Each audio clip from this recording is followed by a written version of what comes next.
Dun dun dun dun dun dun dun dun dun dun dun dun dun dun dun dun dun dun.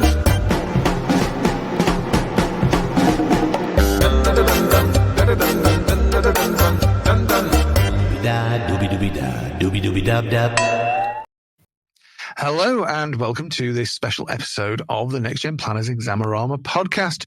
John, we are live. Exciting, isn't it?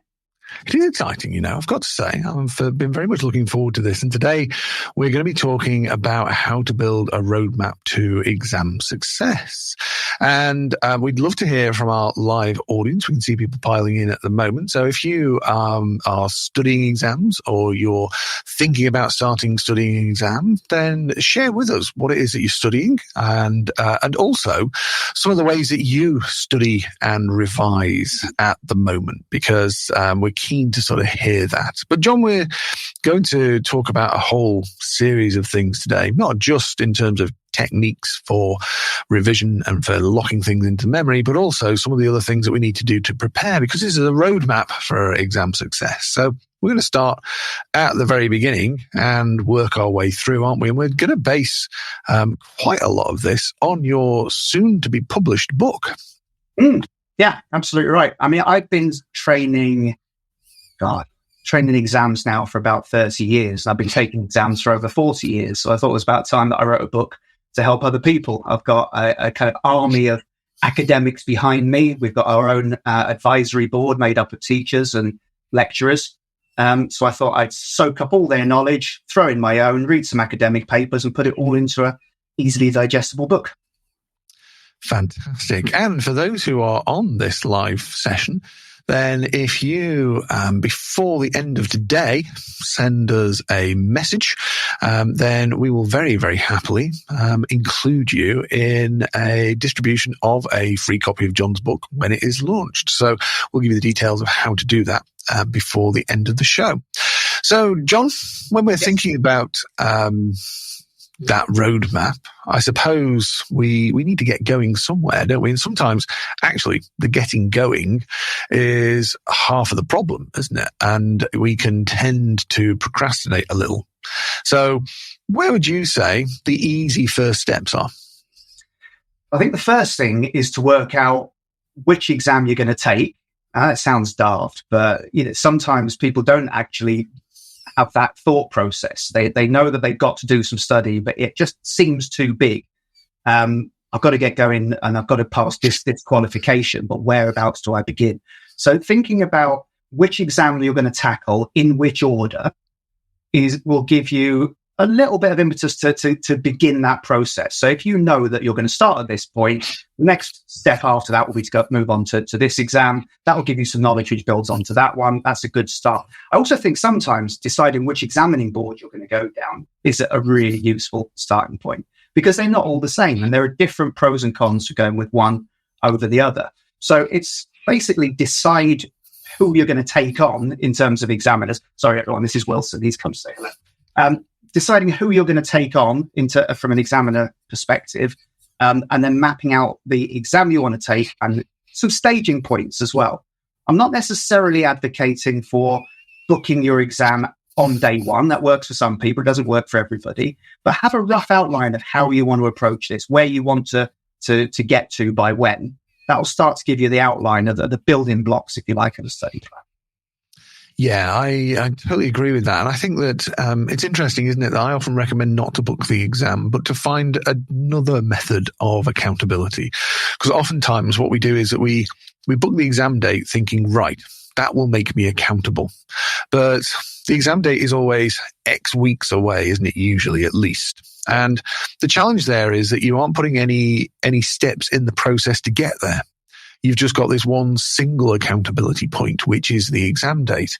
And that in itself, particularly if you are inclined to procrastinate, can become far more of a burden than it is an assistance, because you begin to get closer to the exam date and you think, rather than celebrating what you have achieved and how much more you have learned, which is a great way of looking at this, then you end up sort of ruining the missed time because you haven't been studying when you thought you were going to study, and life has got in the way a little.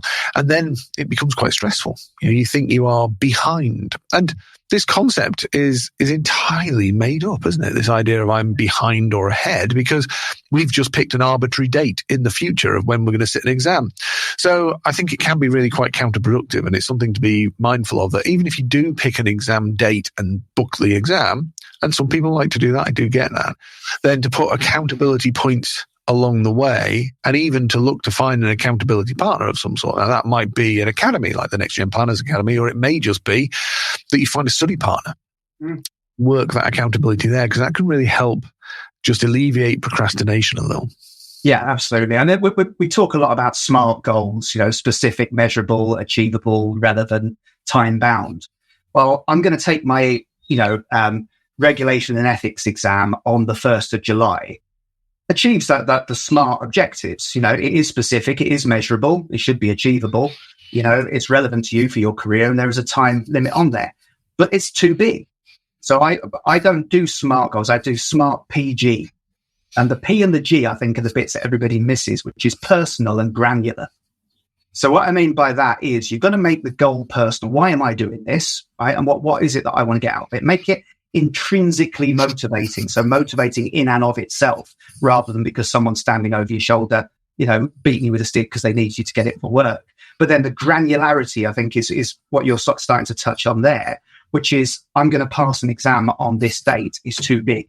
So you need to start making it more granular, that I'm going to try and do this roughly by this point and this by this point. And that builds up a picture that delivers you to that big goal on the date you want it.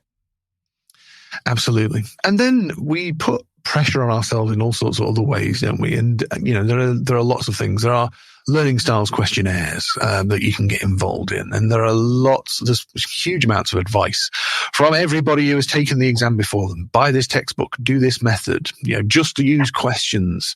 You'll get all the knowledge you need by just sitting sample papers. All I did was sit in the car and listen to audios for a week, and then I went and passed the exam. You hear all of this stuff.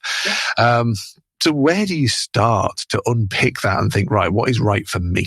Absolutely. And I think the first thing to realize is that you cannot measure yourself by anybody else's standards. If you can't say, well, that works, it works for them.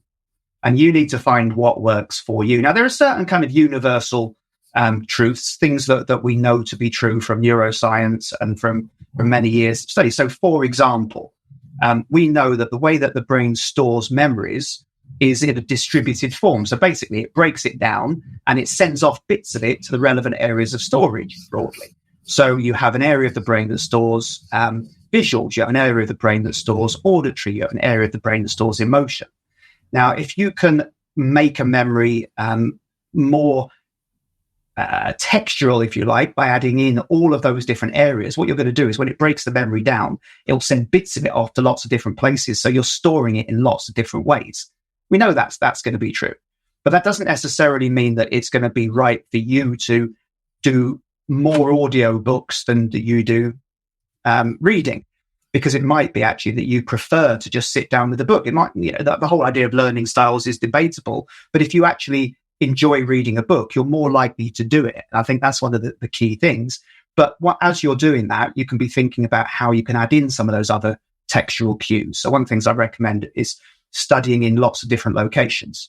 So if you study the same material while you're in the office, while you're at home, while you're in a coffee shop, your brain is linking that material to 3 different locations and storing it effectively 3 times, which gives you a greater chance of remembering it later on. But it is incredibly personal. And I think what I've tried to bring out through a lot of the book is about finding what works for you.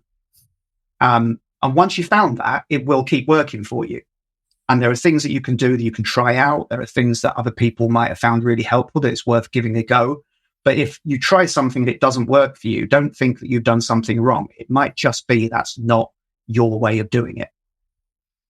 Yeah, and this idea of studying in different places, I've always found personally very useful. But Then, of course, there are simple things as well, aren't there, in terms of how we're processing memory and how our memory is beginning to lock in. And one of the biggest benefits that we can get to aid our revision is actually doing nothing and going to sleep.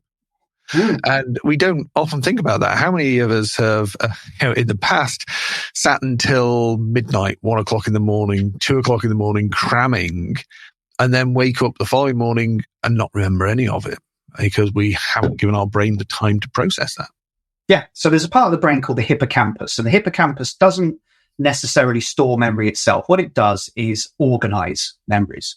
And the way that I describe it is it's like if you've got young children in the house is carnage, right? And then when they go to bed, they go through that process of wandering around and picking up all the toys and putting them back into the boxes and organizing everything for the next day. And that's what the hippocampus does while you're sleeping. So it wanders around the house of your memories and it organizes them all. It puts them in the right boxes. Now, if you're not getting that good quality sleep, the hippocampus doesn't have time to go on that journey and tidy up. So the next day, what you're doing is chucking a load more toddler detritus all over the floor and leaving yourself more stuff to try and organize, and the memories don't go in properly. And it's incredibly, but I often tell people that if you want to kind of get the best bang for your buck in terms of study time, putting in a little revision session, maybe a little while, an hour or two before you go to bed, not heavy, just a little flick over your revision cards, that kind of thing. It just gets the brain ready and then gets a great night's sleep. Let the hippocampus wander around putting things in boxes. Yeah. And we often think that this is all about knowledge. It's about absorbing knowledge. And so when we start with a textbook or a set of videos or a set of audio, whatever it might be, we're thinking constantly, aren't we, about facts? But actually, that core knowledge only gets you so far, doesn't it? And we've got a whole series of stages that get right the way up to real genuine understanding of the subject. So maybe talk us a little through those steps. Yeah. So basically, there's something called the taxonomy, which basically has the categorization that examiners use for the depth of information that you're going to need. So at the very bottom end of it, you've got the ability to just know something. Now that's where those factoids come in. You just happen to know that, for example, guilts in the hands of an individual are CGT free. I know that. Right? Okay, that's the bottom level of understanding. Right at the very top, you've got the kind of synthesis level. And that is where you're able to take lots of different bits of information from different sources and relate that perhaps to a case study, and then pull in all those strands to be able to work out all the moving parts that say, well, if I do this, it'll have this knock-on effect to this area, but that's okay because I'm also going to do that, and it will all come together, and that will be the right thing for that particular client. And that's a lot more involved than just knowing, because you have to think about all those moving parts. And it can be a little bit like whack-a-mole. You hit down over there and something else pops up over here. If you don't have the ability to pull the strands together, you're not going to be able to do that. One of the first starting places for any exam is to spend time with the syllabus, because when you're looking at the syllabus, it will tell you those kind of magic words: know, understand, explain. What is it that you're going to be expected to do? And that tells you something about the depth of understanding and the depth of knowledge you're going to have. If you are going to be required to critically evaluate something, just knowing is not going to get you through it. You're going to get into the exam and find that you come unstuck because you know facts, but you don't have the ability to relate them to each other. Yeah, and there's a lot to be said about things like examination guides as well, isn't there? Examiner's notes, because this is where we begin to see the style of the marking scheme and the direction of travel that the examiners are really looking for you to produce. So how important is it to get into that side of things before you start studying? Yeah, I mean, for me, I always describe it as knowing your enemy. And it's absolutely the first thing. It amazes me the number of times I go in to run a training session and I'll ask people, right, so tell me about the exam. How long do you get? How many questions are there? What's the style and the format? What's the pass mark? What's the pass rate? How many people passed it last year? If you don't know the answer to all those questions, then you should, because that is what you're up against. So the better you understand the nature of the exam, the better you can prepare for it. So getting the syllabus and looking to see whether there is a breakdown that lies behind that syllabus. So some exam bodies will produce a high level syllabus of maybe 10, 11 points. That's useful. But behind that, there's a much more detailed breakdown that says, for syllabus area 1, here's 8 things you're going to need to know. Syllabus area 2, here's a dozen things you're going to need to know. Now, that then becomes the bones of your study plan. Where you go even further than that, and this is, again, one that amazes me, lots of people will say, have you looked at past papers? Yeah, I've looked at past papers. What did you do? Well, I looked at the questions, and I looked at the model answers. Great. Okay, good starting point. Did you look at the examiner's commentary? No, I didn't look at that. The examiner's commentary, where it's available, is literally the examiner telling you what they like and what they don't like. We asked this question. It was really badly answered for this reason. And guess what? We're going to keep asking it until students get it right.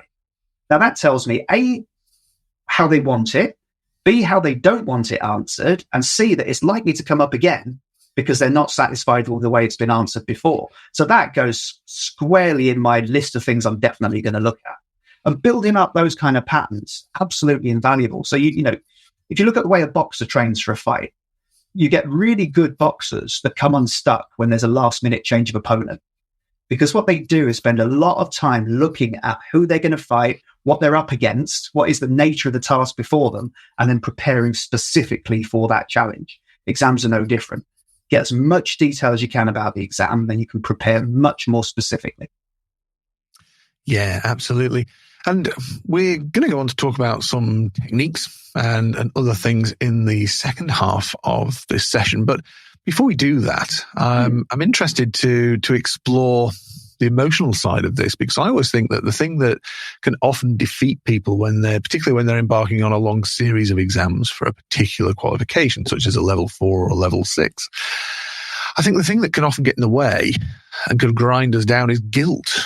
You know, it's a horrible emotion, guilt, isn't it? But, you know, we either feel bad because we're not spending time with family or with friends or doing the stuff that we love to do, or we feel bad because we aren't studying, and we've got the balance wrong that way. And so getting the balance right can really alleviate guilt. And, you know, we in the Academy focus on the study less, pass more mentality, really, which is make the most of the time when you are studying and really focus there and use tools and techniques that really work for you. But then the rest of the time, go and do something else and actually reward yourself. So for you, how important are rewards? They are. I think there's a few things to sort of unpick there. I'm absolutely big advocate of no junk study. I liken it to junk miles if you're a runner. You know, if you just go out and you just plod along, you feel like you're doing something, but you're getting nowhere. So if you're starting a study session and your mind's not on it, then go and have some time with family, because, you know, you might as well. It's not going to give you a benefit. What you want to study when you feel really in the game. The other thing that I find useful from a family perspective, and I've always done this, is kind of contracting with family in advance. This is a time limited thing, right? This isn't going to be forever. This is what I need to do. This is the kind of long-term outcome of that. And I'm going to need your help for a period of time. Okay. We will set aside some time for us, and we'll, you know, and at the end of it, we'll do this. And, you know, not just rewarding yourself for doing the right thing, but putting in some rewards for the family at the same time for bearing with you and being there with you through the process. But I think I'm a big practitioner of kind of, it sounds really kind of woo, but it isn't, of self-compassion, of just being a bit kinder to yourself in general. And I'm a big believer in rewarding the inputs that you put in, not necessarily the outputs. And what I mean by that is a number of times that students do absolutely everything right. It doesn't quite go right on the exam day. And again, they give themselves a real beating. No, still reward yourself, because you did the work. Right? You did the work. You did what you could. It didn't go right for you on the day, but you're still entitled to that reward. You know, reward the input, not the output. And it will come right at a later point. But I think being kind to yourself through this process is absolutely vital, because it's a lot of work, and, you know, it can be quite emotionally fraught. I had a message from somebody the other day, so I was absolutely devastated that I missed out on the exam. Well, don't be devastated. You did the work. You were near. You know, congratulate yourself and go again. And we don't do that enough. Yeah, I think you're absolutely right. We don't do that enough. And so we'll take a break now, just for a few seconds. And when we come back, we're going to look at some more techniques in terms of building that pathway to exam success. dun dun dun dun dun dun dun dun dun dun dun dun dun dun dun dun dun dun dun.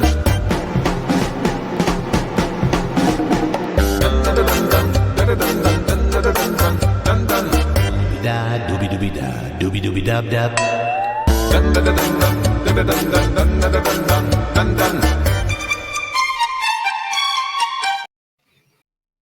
So, John, we're back, and we're now going to look at some of those sort of core techniques. And I think for me, they sort of fall into a number of different categories, really. I think there are those things that if we can build them in as habit and they just become habit, then they're really quick and easy wins. And then there are other things that actually take a little more practice, but can be big wins along the way, can't they, in terms of the technique? And so I'm not sure where we want to start there. Do we want to hit one of those big things, such as note-taking, and think about just how important that can be, but actually, as you talked about before, those junk hours that we can put in studying can be wasted by taking notes in the wrong way, can't they? Well, let's go back a step before that, if we can, to reading, because I think reading comes before note-taking in terms of things to think about. The biggest failing that I see very, very often is people treating a study text like it's a novel. What I mean by that is, as a kid, we're taught to pick up a book, start on page 1, and then keep reading until you get to the end and you find out who done it. That's not how you study. That's not the best way to study. The brain needs scaffolding to learn properly.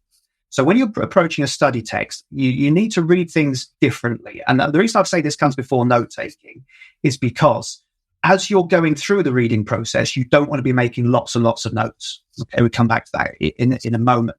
But what I would always suggest people do, if you've got the ability to do it, if you're going to, let's say I'm going to approach a chapter of a textbook on the subject of the taxation of investments. Okay, not necessarily the most scintillating content to be doing, but important for the exam. So I'm going to do an investment taxation study session. One of the things I do first is take a little test, find some mock questions on that subject. Okay, I won't get the answers right because I haven't studied it yet. But what that does is it helps my brain to know that when I'm studying this and when I'm reading through that, there are certain things I'm going to want to look out for and certain things will be important to me. So by doing that little test first, what you're doing is effectively creating some boxes in your brain, areas where you don't know information. And then you're saying to your brain, right, fill those up for me as we study. Okay, great. So that's a good start point. Next thing, most textbooks will have at the start of the chapter a kind of what we're going to cover. And at the end of the chapter, a key points section. It's the old notion of tell them what you're going to tell them, and tell them what you told them. Right? We know that's worked for memory for many, many years, and that's why they do it. So read the key points at the start of the chapter, flick straight to the back and read the key points at the end of it and see how much of that you're comfortable with, how much knowledge you feel you've got there. Then go back to the start of the chapter, but still don't read. Just flick through and look at the headings. Okay. And again, you're starting to build up that picture in your brain. Okay, this is what we're going to be looking at. This is how it's going to come together. I'm seeing a slightly bigger picture. Okay. That point, you can then go back and start to read. But you don't need to read the whole thing in a linear fashion. If there's areas you think I'm quite comfortable with that, you might give that a little flick over, but spend more time on the areas that you know you're weak, or areas where you've just taken that question and you didn't have a clue. Okay, I'll spend a bit more time on that one. And you start to build up that depth and that texture of information. It's a much more powerful way to read. Don't highlight everything as you go through. There's a temptation. I've got a drawer full of highlighter pens down here. I love a highlighter, right? We all do. But if all you're doing is highlighting all but 3 lines of a page, you're wasting your time. So what I tend to do is highlight keywords and then maybe just a few pencil notes in the margin. And if you can word those pencil notes as questions, it's even more powerful. Okay. So you're writing a question to yourself when you come back and you're going to make some notes. Why does it work this way? Why are gilts not taxed for CGT in the hands of an individual? There's my question. Right? When I come back to make my notes, that's something I need to think about. Once I've done that and I've got my depth of reading, I've built up some of those key notes and I've got a few highlighted points, then I go back and start making notes. Okay. And from a note-taking perspective, one of the biggest failings, again, is just like you don't highlight everything, don't copy out the whole textbook. People, we have a temptation to do that. Copy loads. You're not doing much there. Okay. write key notes, write down the things that are really important to you. There's one method called the Feynman notebook system, which is quite interesting. So you put a topic at the top of the page, and then you just write down everything that you know about that topic from what you just read. And then you write some more. And then once you run out, you go, okay, that's the depth of where I am now. Now I'm going to go back to my textbook and I'm going to fill in the blanks with some more detailed notes. And that's challenging your brain into think in a really in-depth way, in a much more granular way, in a much more powerful way about the material. And it creates a much greater likelihood that you'll remember it. I always like to do that with a separate coloured pen as well, John. So, it just helps to highlight where you were in phase 1 and where you are in phase 2. In fact, I have one of those multicoloured pens that you can just click and change the colour. And so maybe by the 4th sweep through, you're seeing exactly where those even finer points that you didn't pick up the first time, because there's a lot of marks in those finer points. We often focus on the big ticket stuff in subjects, don't we? But as you begin to drill down and drill down and drill down, the examiner doesn't give any extra weight to the big ticket things that are the obvious as they do to the smaller, more nuanced elements of a syllabus. No, you're absolutely right. I think one of the things that actually there's 2 really important points. I'm glad you said that. One point is in the exam, if it's a written exam, don't forget to write those obvious ones. So many marks lost by not stating the obvious. I mean, I'm only going to put the complex. No, there's 4 marks for the obvious. Yeah, you might get the 8 marks for the complex, but don't lose the 4, because that could be the difference between passing and failing. But absolutely, build up that depth of information as you go through. I liken it to a field covered in snow. Okay? If you walk through that field, you're going to put your footsteps down, and then the snow will keep falling, and within 10 minutes, your footsteps are gone. It's like it never happened. The more times you walk up and down that field, the deeper the grooves become, and the more likely it is that you'll remember it. And, every time you're going back to it, you're reviewing what you've already done. You're adding in that extra textual information. You're revising it. You're reviewing it. And you're carving those grooves down the snow. And actually, there's a really important point about, how often you should review that information, because often I'll get students say, well, I've taken the exam 3 times. I say, well, where are you struggling? I failed on different points each time. And the reason for that is that they failed on one set of areas the first time. They've assumed that they'd remembered all the things that they got right, and they've just concentrated on their weak areas. Going to the exam the second time, those weak areas are now strong, but they've forgotten the things that they got right the first time. So there's what we call the forgetting curve. This is really, of all the kind of stuff that we talk about today, this is the secret sauce, really, the forgetting curve. Your brain stores things based on how important it thinks it is. Okay? So if something happens to you today, it will give it a stamp that says, right, that's worth keeping until tomorrow. Okay. If you don't revisit it by tomorrow, it will say, right, okay, we don't need that anymore. We can bin that off. We don't have unlimited space. We'll get rid of that one. If you review it tomorrow, it says, okay, that probably is quite important. Let's stamp it for another week. Okay. And it gives it a week-long validity. If you don't review it after a week, again, it will bin it. If you do review it after a week, it says, okay, right, we reviewed it after a day and a week. This is quite important. Let's give it a month now. And it will stamp its ticket for a month. Okay. And if you review it again after a month, it will stamp it for a year. So it's about revising in an ordered way, so that you look at something, go back to it the next day, schedule it again for a week down the line, schedule it for a month down the line. And that way, when you get to exam day, you won't have forgotten it. I never knew how bureaucratic our minds were, John, but I've got this idea of my brain having a little stamp now and a bit of ink, and it's stamping through to the next one. Yeah, like that a lot. So another thing that you're a big advocate of is the Cornell note-taking method. So tell us a little more about that, because that's a way of actually making the notes that we take really count, isn't it? Absolutely right. So I was taught this a couple of years back, and I've taught various people to use it. And then the other day I was approached by somebody. I'm doing a university course at the moment, and somebody came up to me and said, oh, that Cornell thing that you talked about, I do that now all the time. And my lecturer said, how does that work? What's that about? And I ended up teaching my lecturer how to use this. Oh, that's brilliant. We're going to use it as well. So it's as simple as can be. You take your sheet of paper and you draw a line across the bottom to give yourself maybe 1.5 inches, 2 inches of space at the bottom of the page. Okay. Then down the left-hand side, you put another line that maybe gives you about 2 inches of space on the left-hand side. So now you've got a box on the left-hand side, sort of 2 inches thick. You've got a box at the bottom that's about 2 inches tall. And then you've got a main box on the right-hand side that's the bigger part of the page. In that bigger part of the page, you put your notes. And what can work really well is if you're looking at a textbook, if you are putting pencil notes in the textbook, just put like #1.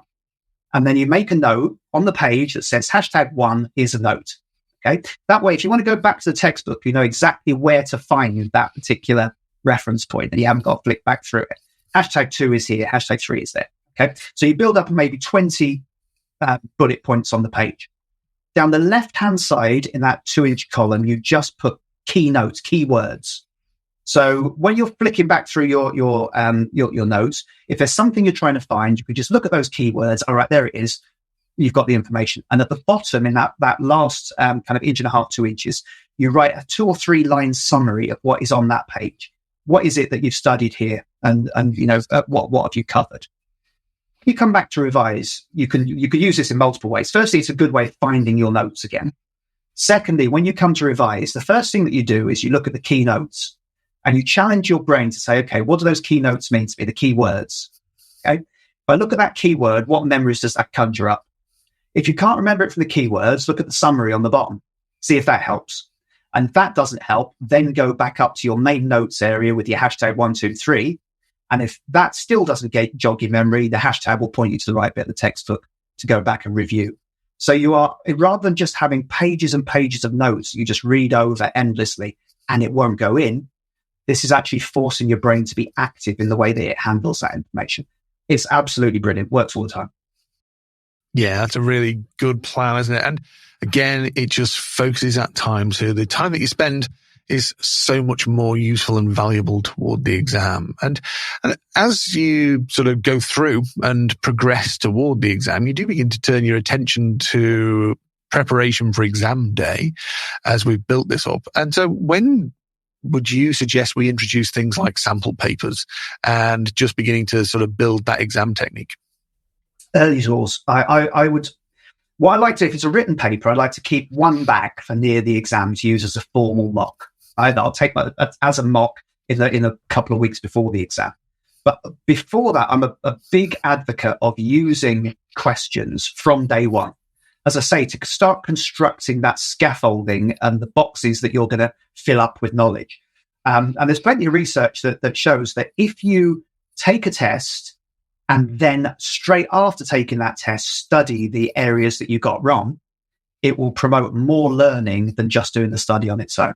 Yeah, I think that's a very significant element, isn't it? And I suppose one of the key things is that sometimes people worry that there aren't that many sample questions. You know, there's mock exams out there. You can buy extra mock exams. We provide papers in the NextGen Planners Academy. But you know, what if I run out? Do you think there's merit in actually writing your own questions? Oh, yeah. And I do that all the time. So particularly for calculations, you know, take an existing question and change some of the numbers. You know, literally change 1 or 2 numbers. How will that impact on the answer that I give? If it's not a calculation question, very often there'll be 2 or 3 elements to the question. Just think about how it would be different if one of those elements wasn't there. So if it mentions that so-and-so is a higher rate taxpayer, well, how would it be different if they were an additional rate taxpayer? What would that mean to the question? You know, if it tells you that somebody is an independent advisor, would it be any different if they were restricted? And just challenge yourself in that way. Again, you're asking your mind, your brain, to process the information rather than just straightforward recall it. And what we know is that you know, that element of just recalling stuff is useful, but it's not going to get you to that sort of synthesis level that we talked about earlier on. The more you can manipulate the information that you're storing, the more powerful it will be. So absolutely, write your own questions, you know, tinker with ones that you can find already. All of that is really helpful. So, Jon, we're getting toward the end of our time now. So I always like to sort of wrap up in a session like this with some calls to action. What are they, maybe 2 or 3 things that anybody watching or listening right now should do to actually start on their roadmap to exam success? So what are your go-tos?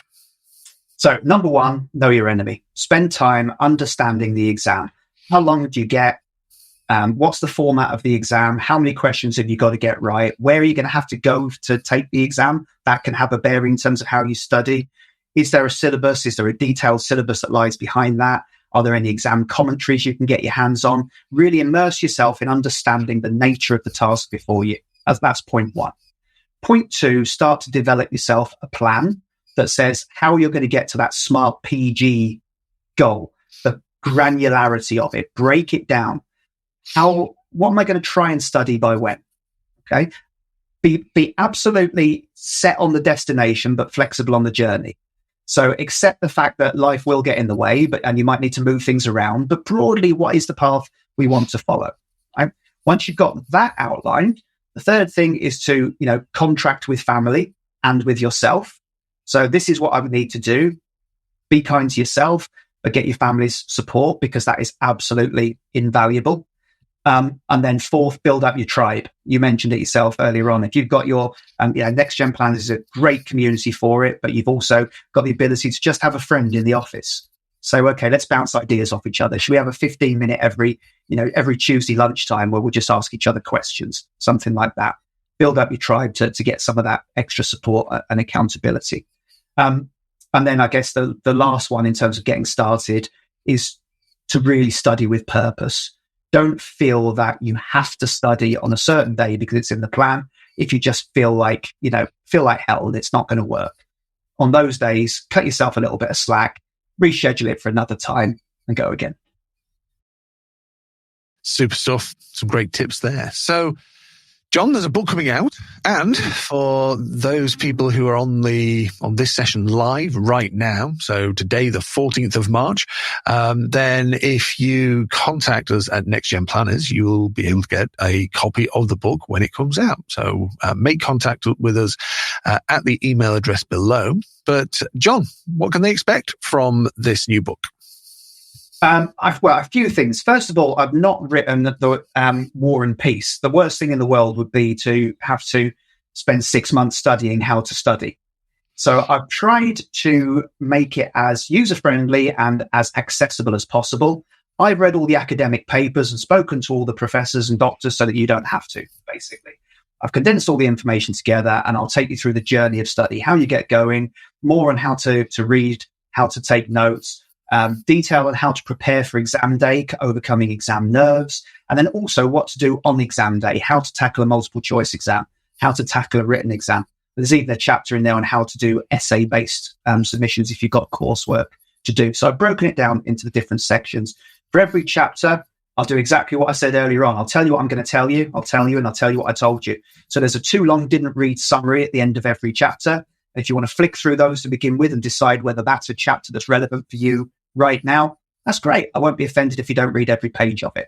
It's designed to be accessible, helpful, and ultimately to get you, as you've said earlier on, to be able to study less and pass more. Wonderful stuff. So just to recap, for those people who are here with us live today, then if you message us on that email address to register your interest in your free copy of Jon's book, then we will arrange that for you when the book comes out. If you're watching this on demand or listening to it after today, the 14th of March, then do get in touch with us anyway on that address if you want to know anything more about the NextGen Planners Academy and the work that we do with Jon. And of course, tune in to future episodes of the NextGen Planners Examarama podcast. Jon, that was an awful lot of fun today. I really enjoyed talking to you, and thank you for joining us on that. And we've got more coming up in the podcast. We've got some really interesting topics looking at all areas of the APEX syllabus, haven't we? We have, yeah. And I think, again, in terms of requests from other people, if there's areas that they're really struggling with, areas that cause problems, let us know those as well, because there's no reason that we can't tackle some of those. Absolutely. So thank you to our live audience for joining us today. If you're watching this on demand, then we really appreciate your time and thank you for that. And we will see you next time. Doobie-da,